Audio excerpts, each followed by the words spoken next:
আদাব। আশা করি সবাই ভালো আছেন। আমিও সৃষ্টিকর্তার কৃপায় ভালো আছি। সবাই আমার ইউটিউব চ্যানেল সাবস্ক্রাইব ও লাইক, কমেন্ট, শেয়ার করবেন। আপনার এক শেয়ারে অনেকেই অনেক নিত্য নতুন তথ্য পেয়ে যাবে। আজকের আলোচনার বিষয় হলো খুরা রোগ। আমরা যেহেতু বেশিরভাগ গ্রাম অঞ্চলে গবাদি পশু নিয়ে মানুষ ব্যস্ত, তাই আজকে আমি আমার প্রথম ক্লাসে আমি আজকে খুরা রোগ নিয়ে আলোচনা করব। খুরা রোগ একটি ভাইরাসজনিত রোগ। এটি বেশিরভাগ গ্রাম অঞ্চলে দেখা দেয়।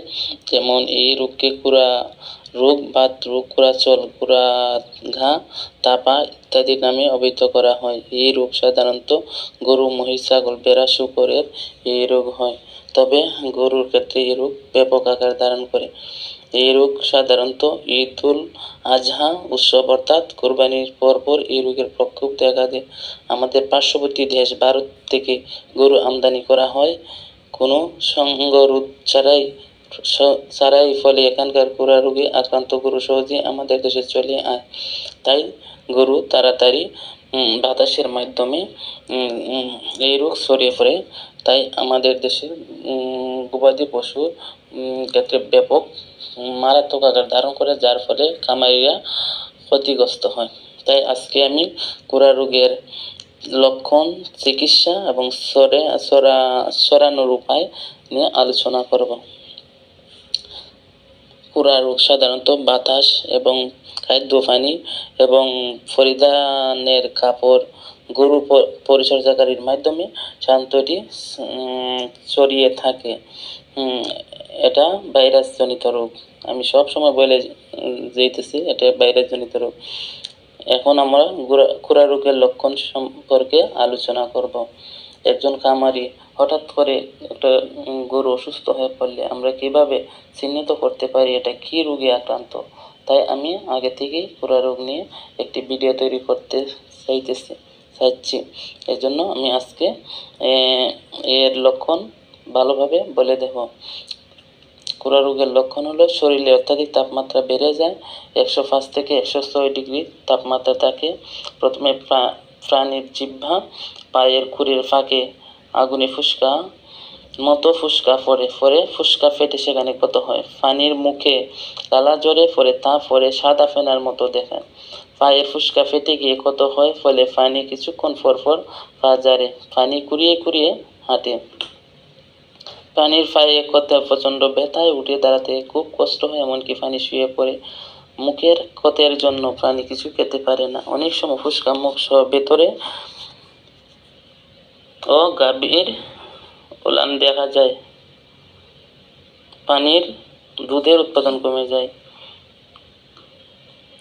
পায়ের খুরের ক্ষতে মাছি ডিম দিলে ফোকা পড়ে, ফলে অনেক সময় পায়ের খুর দিয়ে রক্ত ঝরে এবং অনেক সময় পানির খুর খুলে গিয়ে পানি স্থায়ীভাবে পোড়া হয়ে যায়। গাভী বাচ্চা দেওয়ার কিছুদিনের মধ্যে উক্ত গাভী এই রোগ হলে তার বাছুরও রোগের আক্রান্ত হয়ে মারা যায়। তাই এটা যথাসময়ে ভ্যাকসিনেশনের আওতা আনলে এই রোগ থেকে রক্ষা পাওয়া যায়। আর যেহেতু খুরা রোগ হয়ে যায় আমাদের বা যারই খামারে হয়ে যায়, তখন আমরা খুরা রোগ থেকে রক্ষা পাওয়ার জন্য আমাদের কিছু নিয়ম মানতে হবে এবং তার সাথে চিকিৎসা করতে হবে। যথাসময়ে চিকিৎসা করলে খুরা রোগ থেকে নিরাময় পাওয়া যায়। তাই আমরা আজকে চিকিৎসা সম্পর্কে আলোচনা করব। খুরা রোগ যেহেতু খুব ভাইরাসজনিত রোগ, তার কোনো চিকিৎসা নেই।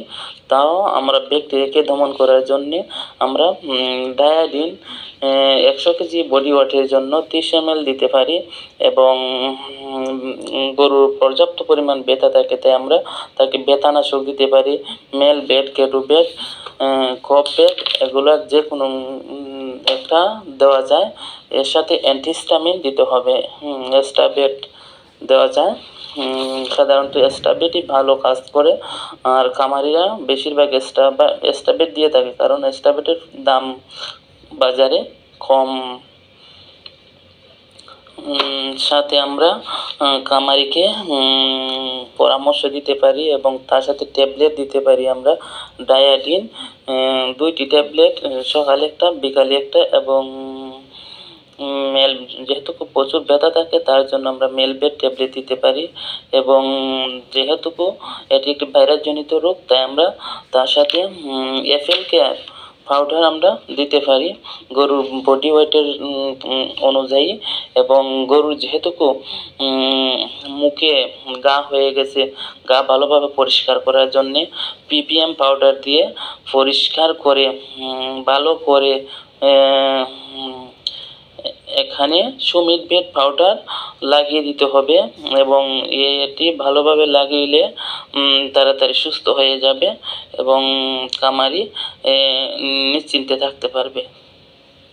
ওকে, তাই আমার এই বলে আমি আজকে এই জায়গায় সমাপ্ত করলাম। ওকে।